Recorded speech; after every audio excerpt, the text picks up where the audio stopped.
de cultura romana, de cultura romana.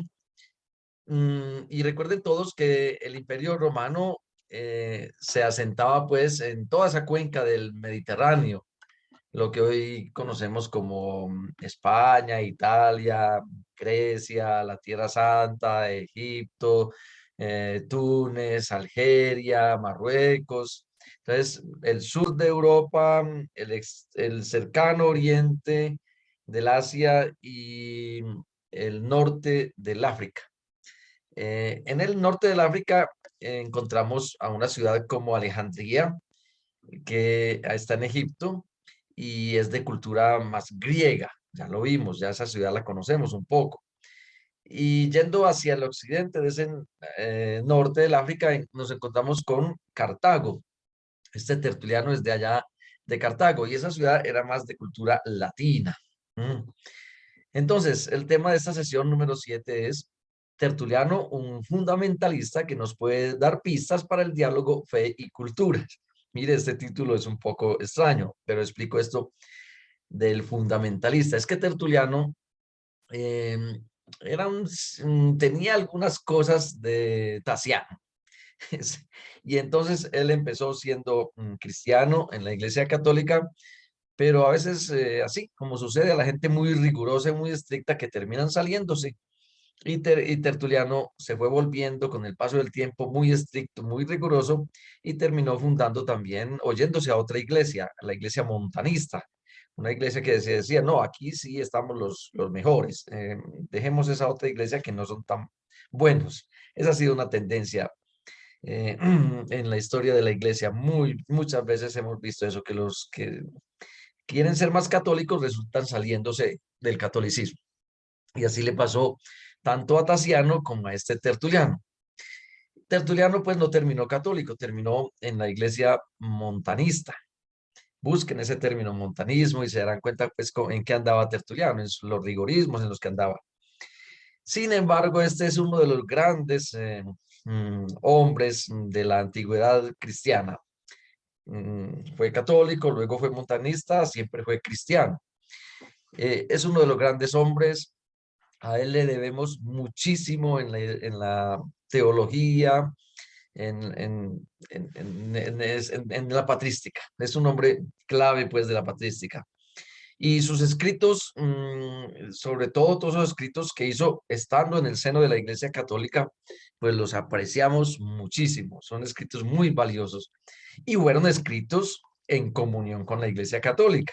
Ya después, con el paso del tiempo, se salió y empezó, su pensamiento cambió en algunos versos, pero eh, no significa que lo que escribió cuando era católico hay que desecharlo, no. La iglesia lo sigue leyendo y este es un hombre muy valioso para la historia de la iglesia y para la historia de la teología. Entonces es fundamentalista por eso, porque terminó fundamentalista, terminó un poco así como Tasiano. Y sin embargo, en este hombre yo he encontrado, leyendo sus obras, he encontrado unas pistas tremendas, muy buenas, para este diálogo que tenemos, fe y cultura, que es un diálogo que estamos comprobando en la iglesia antigua, porque no estamos viendo teología, no estamos viendo toda esa historia como un museo, eso lo repito mucho y lo repetiré, sino como algo que nos inspira para hoy, para que nuestra teología esté en diálogo con la cultura. El propósito para esta sesión número 7. Son 10 lecciones, pero esta ya como sesión es la 7, que también la vamos a distribuir en dos. Hoy vamos a ver a Tertuliano y la próxima semana vamos a ver cómo podemos practicar o qué luces nos da para la vida de la iglesia y para testimoniar la fe hoy. Entonces nos proponemos visitar al escritor Tertuliano y valorar sus esfuerzos para que el evangelio se pudiera expresar en las categorías romanas. Miren esto. Hablábamos ya con Justino, con Clemente, que el evangelio se pudiera expresar en las categorías griegas. El evangelio está avanzando ya a otra cultura, a la cultura latina, y ahí se tiene que expresar en categorías romanas, en categorías latinas. Y este es el gran esfuerzo de Tertuliano. Por eso en esta fotografía ponemos esta loba que según la leyenda amamantó a los fundadores de Roma, a Rómulo y Remo. Ujú. Entonces, para hablar de la cultura romana. El mensaje cristiano llega a Roma y se encarna en la cultura latina. Notemos la contribución de Tertuliano en este proceso. Entonces, acuérdense, Tertuliano lo encontramos en el norte del África, pero es que el norte del África era parte del imperio romano y gozaba de esta cultura latina, de esta cultura romana. Bien, sé que algunos se sorprenderán de ver el nombre de Tertuliano entre los que hablan, entre los que propiciaron diálogo, fe y cultura en los primeros siglos cristianos. Algunos dirán, no, no, porque, como les dije, se fue volviendo intransigente, se fue volviendo fundamentalista en los últimos años, cerrado y trancado.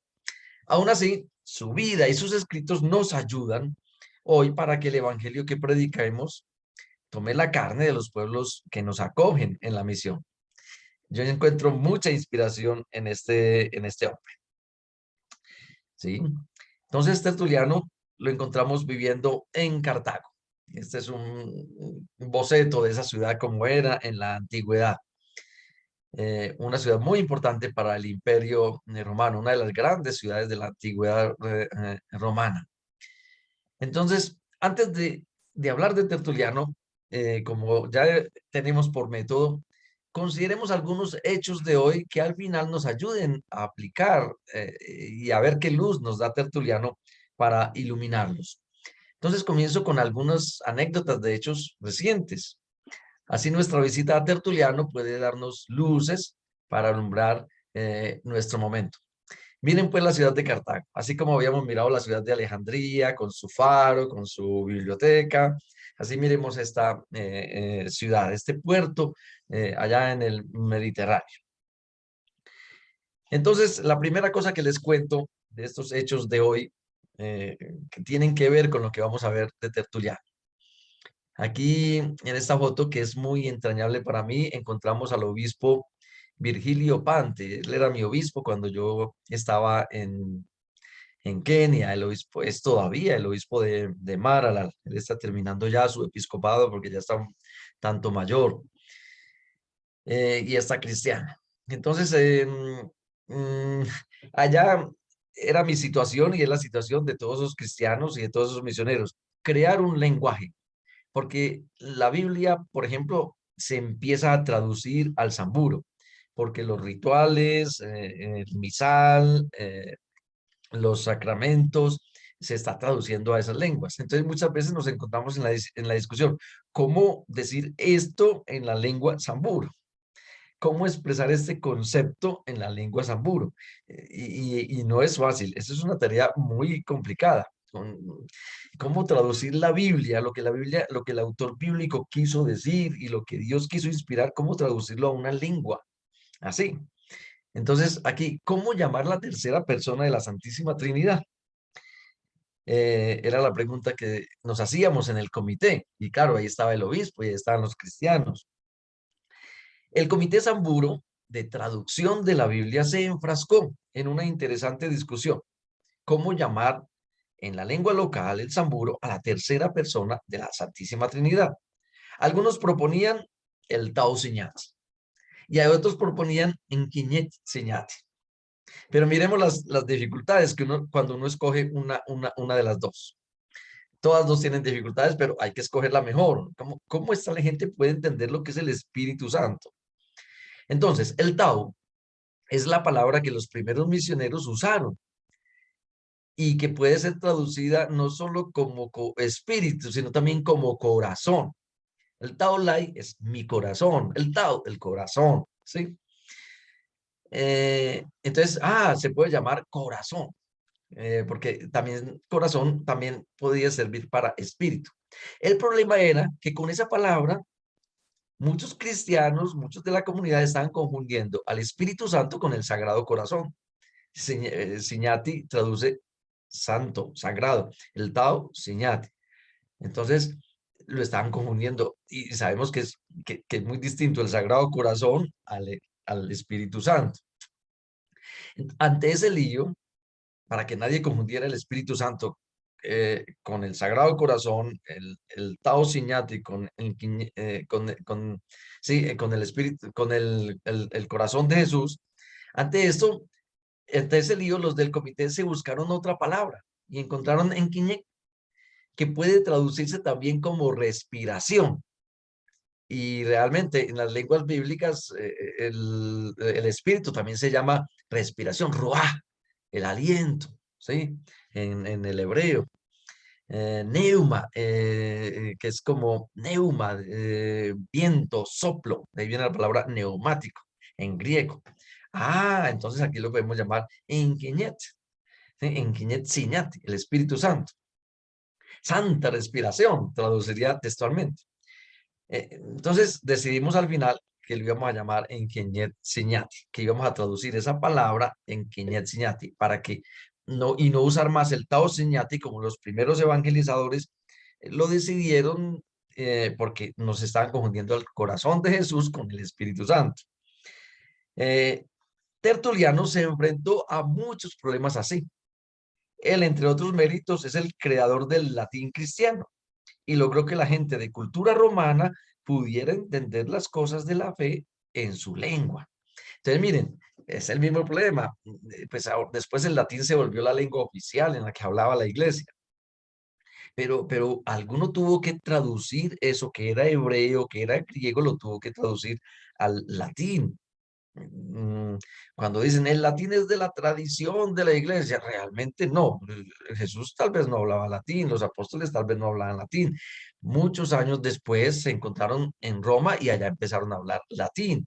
La iglesia empezó a hablar latín cuando estaba ya en esa cultura romana. Pero llegar a un lugar donde se hablaba latín significaba para la iglesia traducir todo eso y decir cómo mejor se dice aquí. Entonces, Tertuliano fue genial en eso. Tertuliano dicen que creó el vocabulario de la primera teología, Tertuliano, ¿sí? Más adelante lo vamos a ver. Bueno, primer hecho que quiero relacionar con Tertuliano. El segundo hecho, un problema en el consejo parroquial, el plan estratégico y los objetivos del desarrollo sostenible. Entonces, aquí en la foto tenemos un consejo parroquial, están haciendo un plan para ver por dónde se llevan la pastoral de la parroquia, qué podrían hacer en ese lugar donde están ahí comprometidos, cómo trabajar ahí, cómo servir a los más pobres, cómo darse, qué es lo que qué es lo que hacemos en la iglesia. Entonces, el consejo pastoral de una parroquia hacía su plan estratégico para 5 años. Planeemos la vida de la parroquia para 5 años. Después de discernirlo mucho, estaban de acuerdo en que todos los objetivos tenían que apuntar al proyecto de Jesús que vino a llevar adelante, al proyecto que Jesús vino a llevar adelante, vida y vida abundante para todos. Acuérdense de esto que está en el Evangelio de Juan. Yo vine para que tengan vida y la tengan en abundancia. Bueno, entonces estaban en esa discusión. Ahora, en estos últimos años, uno de los miembros, adelante, intuyó que ese proyecto de Jesús estaba bien presente en muchos hombres y mujeres de hoy, eso de querer dar vida y vida abundante. Muchos de ellos incluso fuera de la institución eclesial, que trabajan para que la gente sea más feliz, se vea incluida y respetada, se guarden los derechos de todos, se ofrezca salud a todos, educación, recreación, comida, agua, se cuide el mundo para que todos tengan un lugar para vivir en armonía con la naturaleza. Entonces, ese cristiano que decía, "Ay, pero esto de la vida abundante tiene que ver mucho con estas cosas concretas, de recreación, de salud, de comida, de educación. Trabajemos en eso". Y por esto, ese miembro propuso que la comunidad cristiana adoptara como propios los Objetivos de Desarrollo Sostenible de la ONU en su Agenda 2030. La ONU se propuso establecer esto en el mundo. Mm.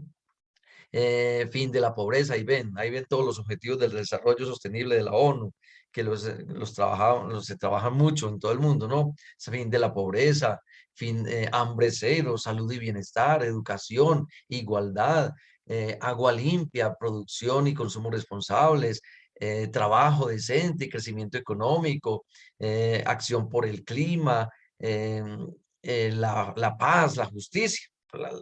Este es un programa de la ONU. Entonces ese miembro dijo, pero miren, unámonos, trabajemos juntos, ¿no? Y así trabajar juntos para garantizar el fin del hambre, la educación, la salud, la inclusión de todos, luchar contra el cambio climático. Entonces, esa era la posición de este miembro. Pero miren, surgió un problema. Adelante. Se alborotó la cosa en ese consejo parroquial. Muchos miembros del consejo vieron esta propuesta muy acertada. No obstante, vinieron algunas dificultades. Algunos que se preciaban de conocer el catecismo y el derecho canónico empezaron a decir que la parroquia se iba a dedicar a cosas no religiosas, que iba a perder el rumbo, que ese modo de hablar y de actuar era para una ONG, pero no para la iglesia, que la iglesia era para lo sagrado, para la vida eterna, para la salvación de las almas. La vida abundante que Jesús nos trae, alegaban ellos, era cosa de religión, no asuntos de esta tierra. Y no fue fácil ponerse de acuerdo. Entonces, ese era el problema en ese consejo parroquial.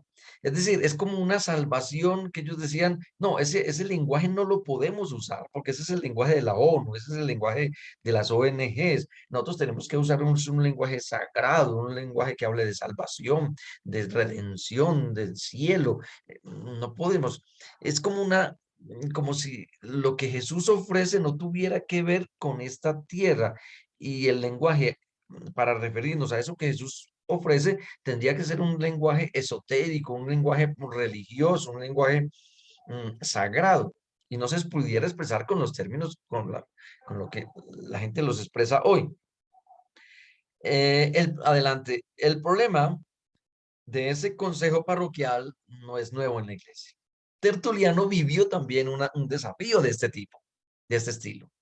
En el mundo romano, que era el mundo del derecho, recuerden todos que el legado de la civilización romana, del imperio romano a la humanidad, es el derecho. Entonces, en el mundo romano, él entendió que la iglesia tenía que hablar y proceder en la lengua y el contexto de sus contemporáneos. Que la iglesia tenía que hablar como hablaban los abogados, como se hablaba en los tribunales, para que la pudieran entender. Porque Roma era así, Roma era una cultura dada al derecho y todo se hacía en el derecho. Entonces, dice, aquí la iglesia tiene que hablar así. Ahí está una escena de un tribunal romano. Y así, sin complejos y sin miedo, Tertuliano escribió libros enteros presentando y defendiendo la fe como si estuviera en un tribunal. En los libros de él son muy simpáticos por eso, porque lo escribe como si estuviera en un tribunal. Más adelante vamos a ver a qué nos referimos con ello. Es decir, Tertuliano comprendió que para transmitir la fe, para comunicar la fe en esa cultura romana, para ir adelante con el proyecto de Jesús, tenía que hablar la lengua de los romanos, que era el latín, pero no solamente eso, tenía que usar los términos que eran comunes en el derecho, en las leyes, porque así era la sociedad romana. Entonces, por eso traigo esa situación de ese consejo parroquial, que en este mundo, en este momento, para evangelizar, para transmitir la fe, algunos de sus miembros entendió que había que usar esa lengua de la ONU, ese modo de hablar de la ONU, de las ONGs, y dar vida así de modo concreto y no de modo abstracto. En fin, más adelante continuamos con esto. Bueno, les traje esos dos hechos. Entonces, la traducción en el Comité Samburo de la palabra el Tao Señati o el Quiñet Señati y la discusión en el Consejo Parroquial sobre los objetivos del desarrollo sostenible y el problema que alguno puso en ese comité porque dijo, no, eso no es religioso.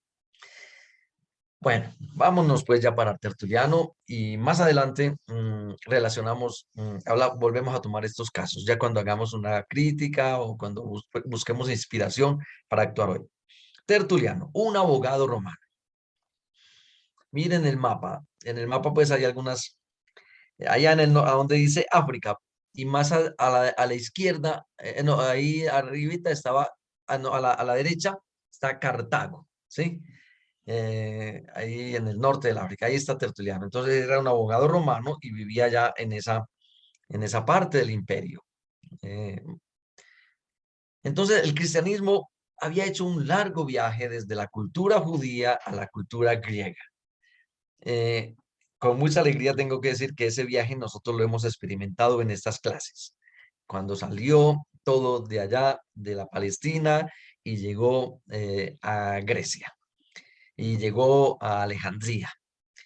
Eh, Ahora en Roma, llegó ya a Roma, que era la capital del imperio. Ahora en Roma tomará otras formas. Se dejará moldear por el derecho, que es la herencia que los romanos dejaron al occidente. Allá encuentra el derecho y con el derecho se va a enriquecer también el cristianismo. Acuérdense otra vez lo de Clemente, es un solo río, pero a ese río llegan muchos afluentes. Es un solo camino, pero a ese camino que es Cristo llegan muchos senderos de todas las culturas y de todos los pueblos. Pues Roma aquí se dejó la iglesia aquí se dejó influenciar de esta cultura tan rica como era la romana, no solo de la griega. En el contexto griego, como vimos con Justino y Clemente de Alejandría, el cristianismo había tomado forma en los moldes del helenismo y especialmente los de la filosofía. Entonces, allá se encontró con la filosofía y se enriqueció. Y aquí en Roma se va a encontrar con el derecho y se va a enriquecer. Es propio de la iglesia enriquecerse en cada cultura donde va. Desafortunadamente, a veces se ha ido dañando la cosa, la mentalidad, y ya empezamos a pensar que lo que tienen allá de propio es diabólico. Y eso se vuelve a ver hoy en muchos movimientos y en muchas tendencias de la iglesia. No, la iglesia no piensa que las culturas sean diabólicas. La iglesia se enriquece con las culturas. Porque la fe nunca quiere ser abstracta. La fe siempre se hace carne, a no ser que sea una fe enferma de gnosticismo. Sí, una fe donde estemos hablando en un lenguaje esotérico, religioso, elevado, como si estuviéramos ya en el cielo, o hablando solo como en una sacristía o como en un púlpito. No, la fe no quiere eso tan abstracto. La fe quiere meterse a las casas de la gente, caminar en las calles y hablar en el lenguaje de la gente, ¿no? Adelante. Tertuliano, abogado de profesión, es una figura importante en la literatura y pensamiento cristiano de los primeros siglos. Realmente, yo tengo una gran admiración por él y lo aprecio muchísimo. Y no me pego del hecho de que al final renunció a su fe católica. ¿Qué vamos a hacer? ¿Quién sabe en qué andaba el pobre hombre? ¿Qué confusiones tendría su corazón? No nos toca a nosotros juzgarlo, pero lo que nos aportó mientras estaba con nosotros en la iglesia es muy grande. Entonces, es africano. Nació en Cartago entre los años 155 y 160, o sea, la segunda mitad del siglo segundo. Después de su conversión, dedicó todos sus esfuerzos a presentar el cristianismo en categorías latinas. Tertuliano, quien dejó la Iglesia Católica por la montanista, murió hacia el año 240. Entonces yo vivamente les recomiendo que esta semana se den una pasadita por Google o por alguna enciclopedia y busquen qué es esto del montanismo. La fe se hace carne en el mundo romano. Aquí está también una maqueta, digámoslo así, de lo que sería la antigua Roma con el Coliseo. Leyendo los libros de Tertuliano, podemos ver claramente cómo el autor expresa el mensaje original judío en su lengua materna y para sus conciudadanos. Cómo introduce y defiende la doctrina de la iglesia en una cultura del derecho y cómo poniendo el énfasis en la carne de Cristo hace frente a la tentación gnóstica. Vamos a ver esas tres cosas detenidamente. Entonces, primero, expresar la fe en la lengua materna, que es el latín. Segundo, introducir y defender la doctrina de la iglesia en una cultura del derecho. Y lo tercero, este énfasis en la carne de Cristo, que es de lo más interesante de Tertuliano. Veamos uno por uno. El uso del latín. Entonces, hablar con la lengua materna, expresar la fe con la lengua materna. Miren, yo he estado todos estos años en el África, 20 años en el África, en Kenia, o mejor entre los Samburu, que es un pueblito de Kenia, un pueblito de unos 300.000 habitantes, es toda una tribu no está en un solo pueblito, a veces como nos las imaginamos de las películas de Tarzán, que la tribu está ahí en un pueblito, no, es toda una región, es toda una región grande, como un departamento de aquí en Colombia. Y uno empezar a aprender esa lengua de allá, empezar a conocer esos términos y empezar a hablar y transmitir la fe en esa lengua. Eso es una cosa muy bonita y nosotros misioneros tenemos esta fortuna. A Tertuliano le interesaba mucho presentar el mensaje cristiano en latín y eso no era fácil. Tenía que buscarse y hasta inventarse nuevas palabras. Es que no existía. Su cristología, es decir, lo que él decía sobre Cristo, su doctrina trinitaria, lo que decía sobre la Trinidad, sus conceptos morales, están llenos de neologismos creados por él. Neologismo es una palabra nueva. ¿M? Entonces, palabras como substancia, persona, trinitas, consubstanciales, que son palabras latinas que tienen sustancia, persona, trinidad, consubstancial. Esas palabras no existían en el hebreo. Y Tertuliano necesitó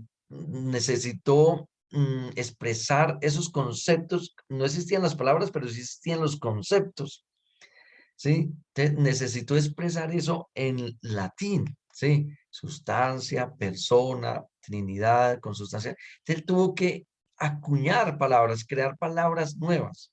Estaban los conceptos, pero no estaban las palabras. Por ejemplo, que cuando Jesús nos hacía experimentar a Dios como tres, Padre, Hijo y Espíritu Santo, pero no había una palabra para decir Trinidad. Eh, Hablaban del Padre, del Hijo y del Espíritu Santo, pero y después y hablaban de Dios, pero no había una palabra para decir Trinidad. A Tertuliano le tocó inventarse esa palabra.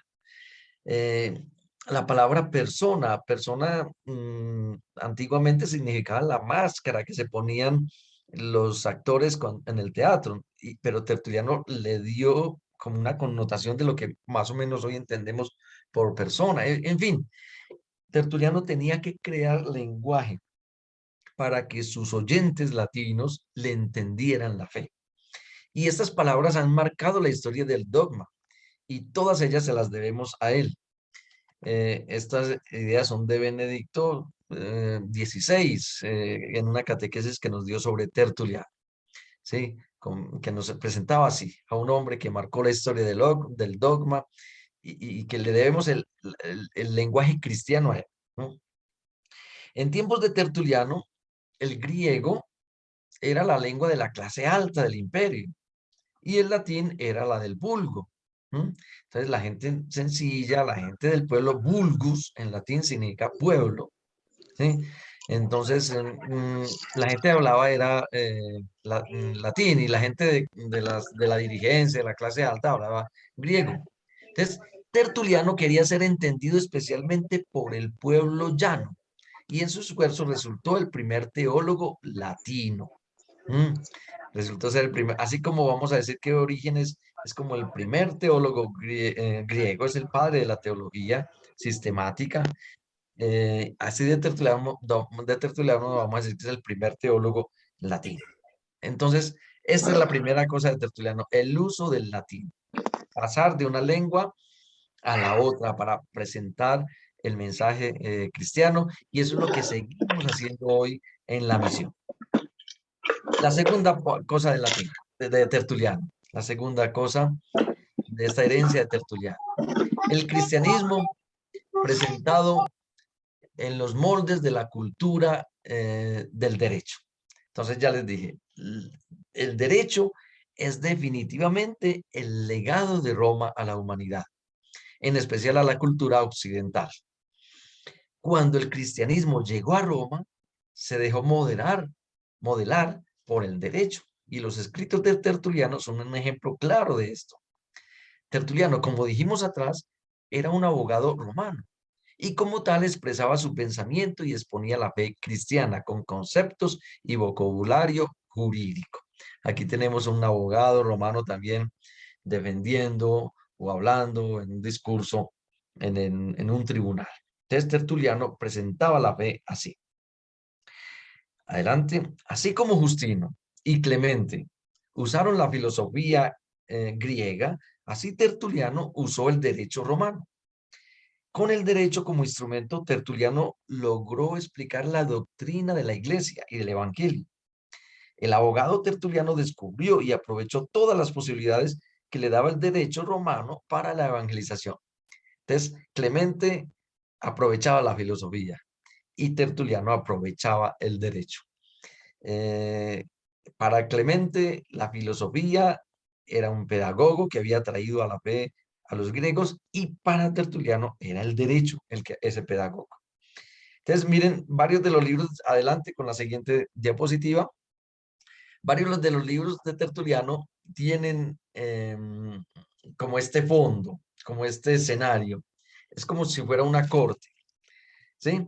Para probar lo que decimos, basta leer una de las obras de Tertuliano. Por ejemplo, El Testimonio del Alma. Es una obra de Tertuliano. O leer la Apología o la Prescripción de los Herejes. Cualquiera de estos libros. La estructura de estos libros sigue claramente los procedimientos de una corte. Y así el mensaje contenido en ellos podía llegar sin dificultades a una cultura de derecho. Entonces, al escribir, Tertuliano tiene en mente una corte en la que los cristianos y su fe son los reos, son los acusados. Entonces, mírenlos aquí, ahí están. A esto lo está, sí. Eh, los cristianos, sí, los cristianos y su fe son los reos, ¿sí? Luego, los herejes y los perseguidores son los denunciantes. Y el mismo Tertuliano es el defensor de esos reos, de esos sí. Y los lectores, todos los que lean el libro, son los jueces. Con este recurso, vení, es que con este recurso, no veo ahí una partecita de la diapositiva. Entonces, con este recurso Tertuliano presentaba su fe, pero Domingo, hay algo que no me deja ver. Ah, sí, sí. Con este recurso Tertuliano hablaba al corazón y a la sensibilidad de sus oyentes. Ujú. Entonces, miren, les reafirmemos esto. Entonces, cuando uno lee un libro de Tertuliano, uno encuentra que, se encuentra como en una corte romana. Entonces, uno se encuentra con uno que es el reo, el acusado. ¿Quiénes son esos? Son los cristianos y es la fe cristiana a la que están persiguiendo, a la que están acusando, ¿sí? ¿A quién más encuentra? Encuentra uno que es el que tiene que, el que tiene que el que tiene que acusar, el que hace como de fiscal. ¿Quién es ese en los libros de Tertuliano? Esos son los herejes y los perseguidores, los que no están de acuerdo con la fe y con los cristianos. Encuentra también a otro que es el defensor de esos reos, o sea, es decir, de los cristianos y de la fe. Ese defensor es el mismo Tertuliano que hace como de abogado. Y encuentra un juez, o mejor en este caso, unos jueces. ¿Quiénes son los jueces? Todos los que lean el libro de Tertuliano, que tienen que tomar una decisión.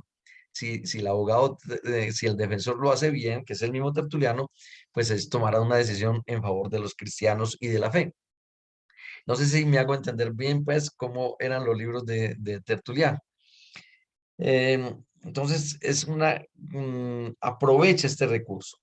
En una de sus obras, adelante, para poner el ejemplo, para seguir con el ejemplo mejor, en una de sus obras, Tertuliano, Testimonio del Alma, Tertuliano invita al alma de la gente simple a que sea testigo ante el tribunal y defienda la fe cristiana. Es decir, dejemos que hable, dice Tertuliano, que es el abogado defensor.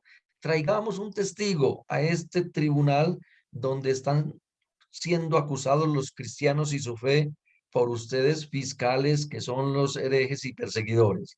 Traigamos un testigo. ¿Quién es el testigo? El alma humana, es decir, el alma de cualquier persona, sea bautizada o no. Traigámoslo.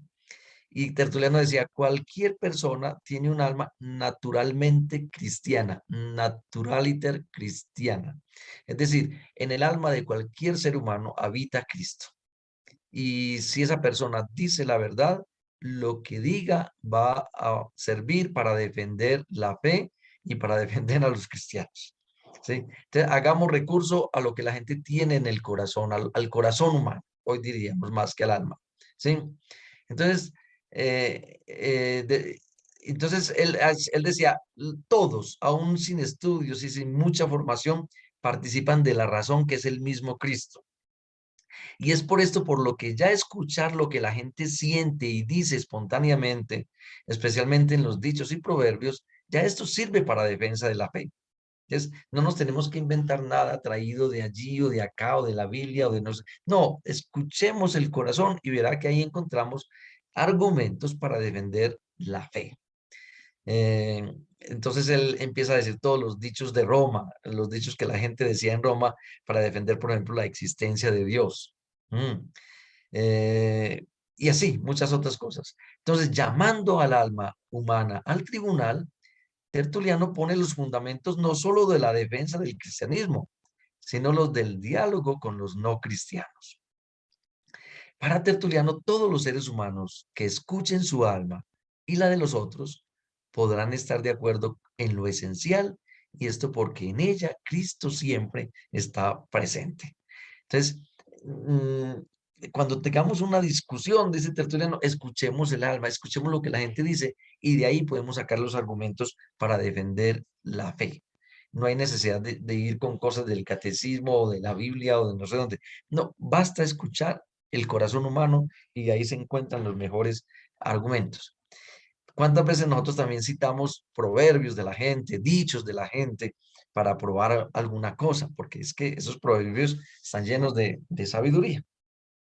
Entonces ya llevamos 2 puntos de esta herencia de Tertuliano. Primero, el uso del latín, que creó un lenguaje para que sus contemporáneos entendieran la fe en su lengua latina. Segundo, el que se valía del derecho y que en una cultura del derecho él entendió que se tenía que pegar de ahí para poder presentar la fe. Entonces, presentaba la fe como con el lenguaje de un tribunal. Tertuliano no tenía pues el miedo de esos cristianos del consejo parroquial que decía, no, no podemos hablar ese lenguaje de la gente, no podemos hablar ese lenguaje de una ONG. Él decía, si nos sirve el lenguaje para que nos entendemos, usémoslo. Y lo deseó y por eso lo usó en Roma. Bueno, la tercera cosa que Tertuliano nos lega, nos deja como herencia y que considero fundamental y la más especial es esta. La carne es el eje de la salvación. Eso lo dice Tertuliano en una famosa frase suya. La carne es el eje de la salvación. Pero antes de eso, quiero recordarles por metodología algunas de las ideas de las primeras sesiones que aquí nos van a servir mucho. Acuérdense de esto. Aceptar la divinidad de Cristo nunca ha sido un problema en la iglesia, o casi nunca. Lo que ha sido problema es aceptar su humanidad. Al principio hubo un problema con un sacerdote de Alejandría que se llamaba Arrio y que negaba la divinidad de Cristo. Pero después de Arrio, muy pocos han negado la divinidad. Hemos tenido sí muchos problemas en aceptar su humanidad. Todos estamos felices, pues, de que Cristo sea Dios, pero dudamos de que sea uno de los nuestros, así como nosotros, enteramente humano. Esto sucedía también en la iglesia antigua. Había quienes negaban la humanidad de Cristo y se avergonzaban de su carne.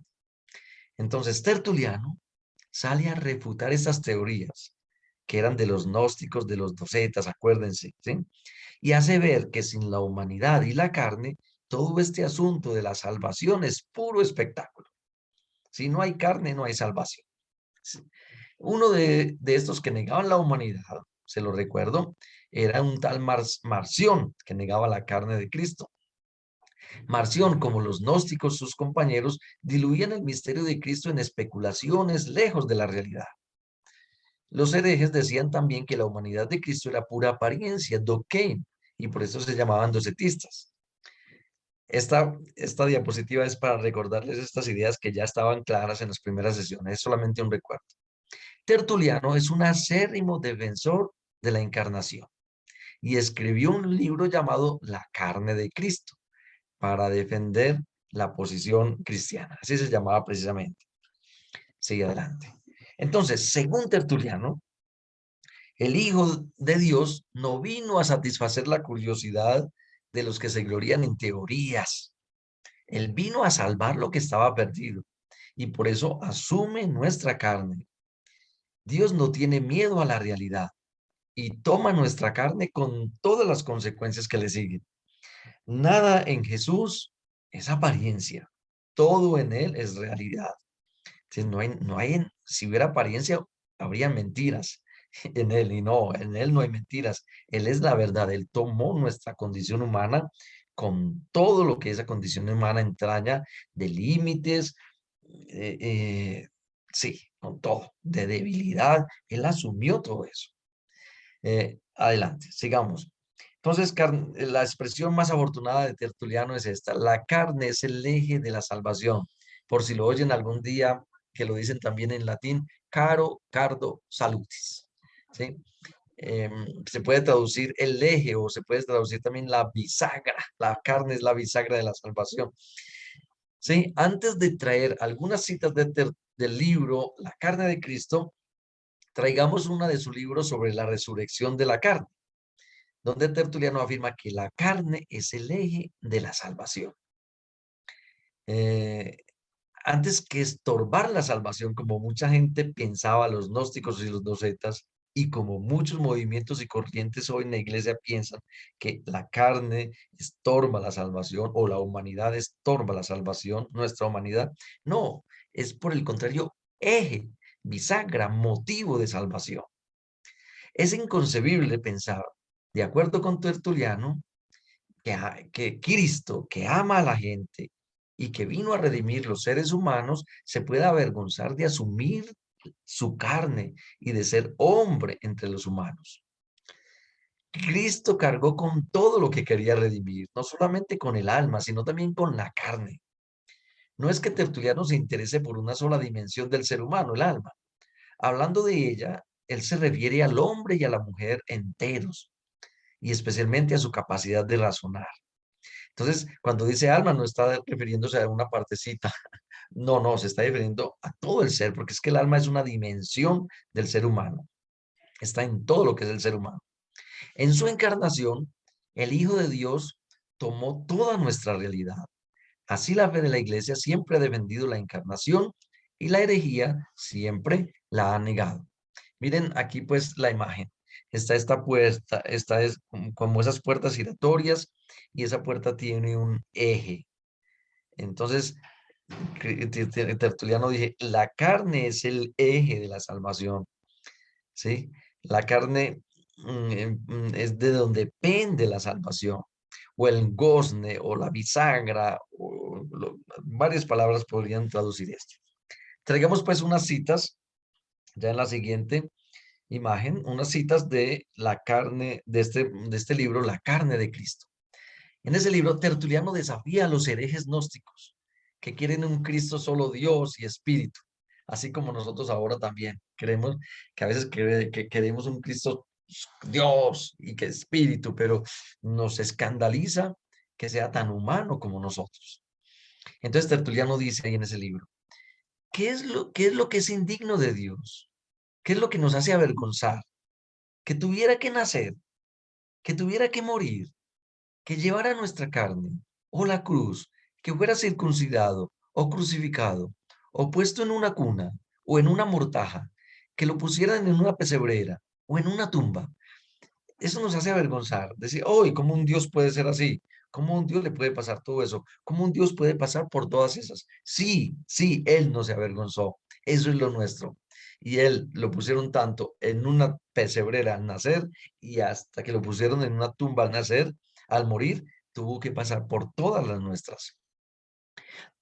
También la carne de Cristo, sigue Tertuliano enseñando, no es solo un accesorio que se puso no, no es un accesorio de Jesús. La carne no es un accesorio, es su propio ser, así como también nuestra carne, nuestro cuerpo. No es un accesorio que nosotros tenemos, algo de lo que disponemos después. No, ese es nuestro ser. El cristianismo profesa una fe profunda en la carne, es tanto que hablamos de la resurrección de la carne. Si la carne fuera mala, no resucitaría, ¿sí? Y no, hablamos de eso. Entonces, no es solamente apariencia de humanidad lo que hay en Cristo, es su realidad. ¿M? Entonces dice Tertuliano en ese libro de la carne de Cristo. Pero ¿cómo sería todo verdad en él si él mismo no es verdadero? Si él no hubiera tenido en sí lo que habría de ser crucificado, morir, enterrado y resucitado. ¿Cómo puede ser Cristo hombre e hijo del hombre si no tiene nada de hombre y nada de humanos? Es que algunos decían, sí, sí, se encarnó, pero no tiene nada de humano. Sí, sí, se encarnó, pero no tiene que crucificar porque ahí no hay sino apariencia. No, fue crucificado de verdad porque tenía un cuerpo de verdad y resucitó de verdad porque tenía una humanidad de verdad, ¿no? Entonces, Cristo no aparentó ser hombre en Jesús. No, es un hombre, es humano. Nada del humano le es ajeno. Los que niegan la carne de Cristo hacen de él un fantasma, un ser ilusorio, uno que salva en el éter, pero no este mundo donde puso su tienda. ¿M? Dios no salva realidades por allá del éter o de no sé dónde. No, no, no es que haya un segundo piso para salvar. Dios salva es este piso, el único que hay, en el que estamos, ¿sí? Y ahí es donde está Dios. Bueno, ya vamos terminando. Tal vez la sesión hoy fue un poquito más breve. Entonces, estas son las preguntas para nuestro chat. Todavía de Tertuliano sigue un poco. La semana próxima vamos a ver cómo podemos vivir esto de Tertuliano, cómo ilumina Tertuliano nuestra realidad de iglesia y de mundo hoy. Mientras tanto, los dejo con estas preguntas en nuestro chat. Tertuliano exponía la fe en Roma, la tierra del derecho, como si hablara en un tribunal. Pregunta, ¿cómo transmitir la fe de acuerdo al ambiente en que tú vives? Por ejemplo, en tu lugar de trabajo. A ver, si tú trabajas en una fábrica de confecciones, ¿cómo vas a transmitir la fe allá? Si tú trabajas en un colegio, ¿cómo vas a transmitir la fe allá? ¿Qué lenguaje vas a usar?